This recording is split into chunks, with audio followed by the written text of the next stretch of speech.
Siyempre, very special yung araw na to kasi ito yung araw na sinilang ko yung aking eldest daughter na si Nina Love Marie. Happy 18th birthday, Love Marie!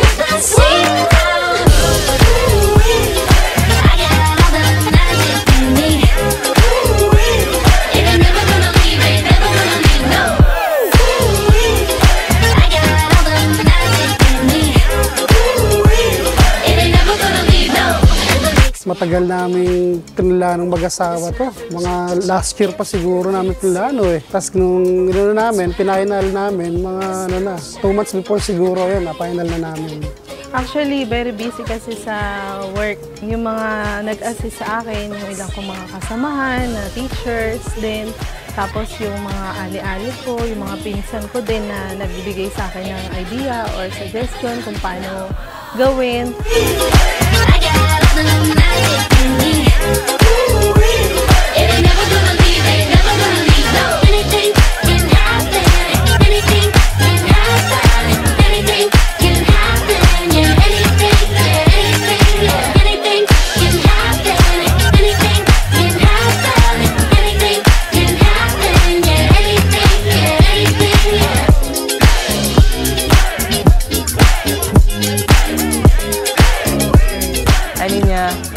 Sana, alam ko nagkita lang tayo ng isang araw, pero ito na yung big day mo. Ayan na, papasok ka na sa lugar ng mga adults. Makikita mo, magkaka-responsibilidad ka na mas mabigat. Pero syempre, mas mabigat pa rin yung akin kasi ako yung panganay. Pero huwag kang galala, tandaan mo, lagi ako nandito. Kapag kailangan mo ng makakausap, nandito lang ako.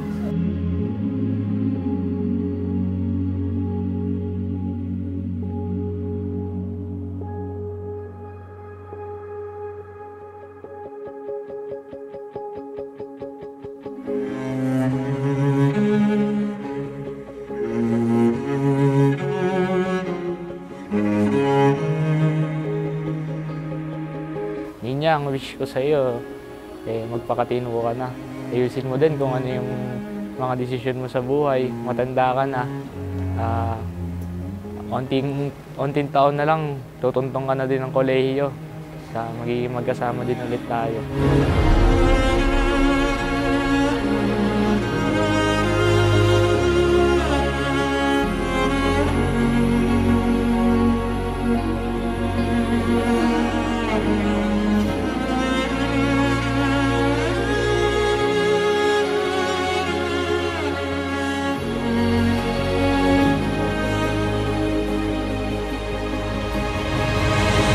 Love Marie, ang wish ko lang sa'yo, anak, strive harder, be confident, and brave to achieve your dreams. And of course, always be humble.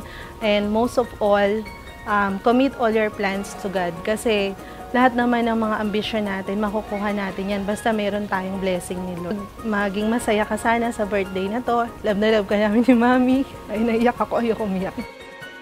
Ate Ninya, ang wish ko lang sa birthday mo, sana mag-aral ka mabuti, nang matupad mo lahat yung mga pangarap mo, yung gusto mo, maabot mo lahat yon.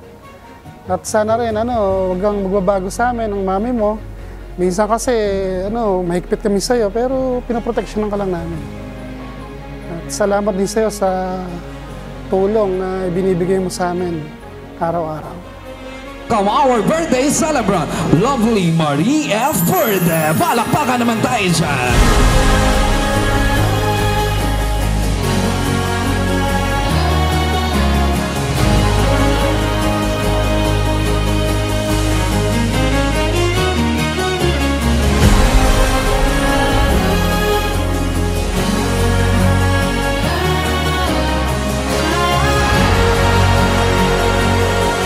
Sana lahat ng pangarap mo matupad, tsaka alam ko namang napakabait mo.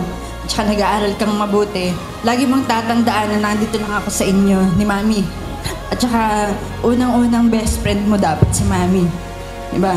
Masaya yung kwento, malungkot, may problema ka. Si Mami lang, anak ang una dapat nakakaalam. Before yung mga kaibigan mo o yung mga BFF mo, siya ang dapat na unang-unang pagsasabihan mo. At saka lagi mong tatandaan na pag binigyan tayo ng problema ni Lord, yun ay isa ring malaking blessing sa atin. Ibig sabihin nun, binibigyan tayo ng magandang lesson. Our Father who art in heaven, holy be your name. Thy kingdom come, thy will be done on earth as it is in heaven.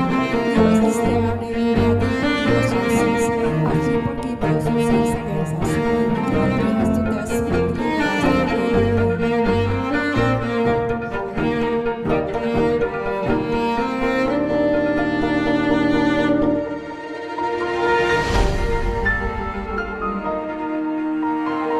Sabi ko, inspiration mo lang yung mga yan. I-achieve mo pa rin yung goal mo. Kung ano talaga yung dahilan, ba't ka nasa school, bakit ka namin pinagsasabihan, ba't ka namin ginaguide, kung ano yung mga sinasabi namin. Siyempre, hindi kami perfect na magulang mo. Kung ano yung mga mabubuti, lahat ng mabubuti, kunin mo. Yung mga hindi okay, tao lang kami, hindi kami perfect, anak. So, pero bibigay namin lahat ng the best para sa'yo at gusto namin na ibigay lahat yon at support ka sa lahat ng mga gagawin mo pa.